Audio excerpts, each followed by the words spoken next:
Hello friends, welcome back to Nila's world. இன்றைக்கி நம்ம இந்த நியூ மாடல் சாரியோட ப்ளவுஸ் நம்ம எப்படி ஒர்க் பண்ணியிருக்கோம்னு சொல்லிட்டு தான் பார்க்க போகிறோம். இந்த கஸ்டமர் பார்த்தீங்கன்னா இந்த மாதிரி சாரீ கொடுத்துட்டு ஸ்லீவுக்கு மட்டும் பஃப் ஸ்லீவ் வச்சு எனக்கு டிசைனில் வேணும்னு சொல்லி கேட்டிருந்தாங்க. இந்த இந்த ஒர்க் நம்ம எப்படி பண்ணியிருக்கோம்னு சொல்லிட்டு பார்க்கலாம் வாங்க.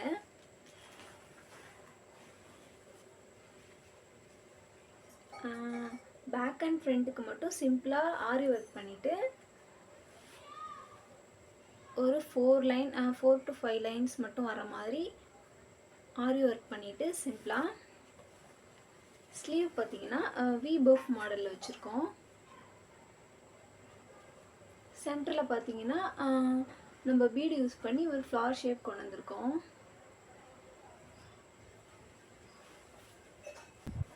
இப்போது ஃப்ரண்ட் மாடல் பாருங்கள், ஃப்ரண்ட்டுக்கும் அதே பேட்டர்னில் யூஸ் பண்ணி லைன்ஸ் போட்டிருக்கோம். இவங்க வந்து டைம் ரொம்ப கம்மியாக இருந்தது, 2 டேஸ்க்கு பிஃபோர் தான் கொடுத்தாங்க. அதனால் முடிஞ்ச ஆரி ஒர்க் போட்டு கொடுங்கன்னு சொல்லியிருந்தாங்க. அதுக்காக தான் நம்ம சிம்பிளாக வந்து நெக் லைன்ஸ்க்கு மட்டும் ஒர்க் போட்டுட்டு ஸ்லீவ்க்கு அவங்க கேட்ட மாதிரி பஃப் வச்சுட்டு ஒர்க் பண்ணியிருக்கோம். அதே மாதிரி இந்த நெக்லைன் பாருங்கள், ஜாயிண்ட் எதுவுமே தெரியாது, ஒர்க் நீட்டாக இருக்கும்.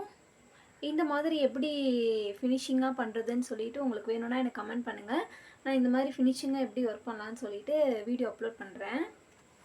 அதே மாதிரி இந்த ஸ்லீவ் எப்படி ஸ்டிச் பண்ணுறது ரொம்ப ஈஸியான மெத்தட்லன்னு சொல்லிட்டு பிகைனர்ஸ் கூட இந்த ஸ்லீவ் ஸ்டிச் பண்ணலாம். அதுக்கான வீடியோவும் நான் அப்லோட் பண்ணுறேன். உங்களுக்கு வேணும்னா போயிட்டு பார்த்துக்கோங்க. இது ரொம்ப ஈஸியான ஒரு ஸ்லீவ் மெத்தட் தான், யார் வேணாவே ரொம்ப ஈஸியாக பண்ணிடலாம். சரி, ஓகே. இந்த இந்த டிசைன் எப்படி இருக்குன்னு சொல்லிட்டு எனக்கு கமெண்ட் பண்ணுங்கள். நெக்ஸ்ட் வீடியோவில் பார்க்கலாம். பாய்.